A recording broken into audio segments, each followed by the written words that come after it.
കയർ വ്യവസായ പ്രതിസന്ധി പരിഹരിക്കുക, കയറിന് നിലവിൽ ഉണ്ടായിരിക്കുന്ന സബ്സിഡി പുനഃസ്ഥാപിക്കുക, ഉൽപ്പാദന ചിലവിന് അനുസൃതമായി വില പുതുക്കി തീരുമാനിക്കുക, സംഘങ്ങൾക്ക് നൽകുന്ന MDA പൂർണ്ണമായും നൽകുക തുടങ്ങിയ ആവശ്യങ്ങൾ ഉന്നയിച്ച് കേരള സ്റ്റേറ്റ് സ്മാൾ സ്കെയിൽ കയർ മാനുഫാക്ചേഴ്സ് ഫെഡറേഷൻ്റെ നേതൃത്വത്തിൽ പ്രതിഷേധ പ്രകടനവും ധർണയും സംഘടിപ്പിച്ചു. കയർ ഫെഡിന് മുന്നിൽ നിന്നും ആരംഭിച്ച പ്രകടനം കയർ കോർപ്പറേഷന് മുന്നിൽ സമാപിച്ചു. തുടർന്ന് നടന്ന പ്രതിഷേധ ധർണ ജില്ലാ panchayat vice president NS Sivaprasad ഉദ്ഘാടനം ചെയ്തു.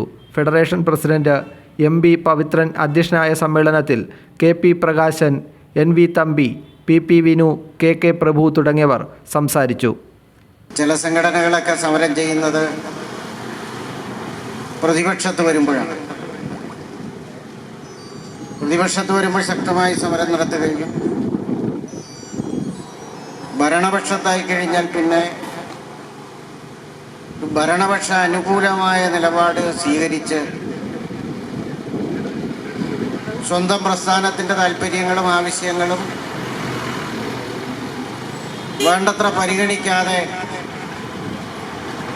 മാറി നിൽക്കുന്ന സംഘടനകളാണ് പല സംഘടനകളുമെങ്കിൽ അതിൽ നിന്നെല്ലാം വ്യത്യസ്തമായി കേരളത്തിൽ ആര് ഭരിക്കുന്നു എന്നുള്ള മുഖം നോക്കിയല്ല, കയർ മേഖലയിലെ യഥാർത്ഥ പ്രശ്നങ്ങൾ അധികാരികളുടെ ശ്രദ്ധയിൽപ്പെടുത്തുവാനും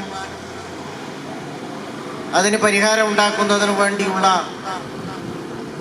നിരന്തരമായ സമരം നടത്തിയ ചരിത്രമാണ് ചെറുകിട ഉടമ ഫെഡറേഷനെ സംബന്ധിച്ചിടത്തോളം ഉള്ളത്.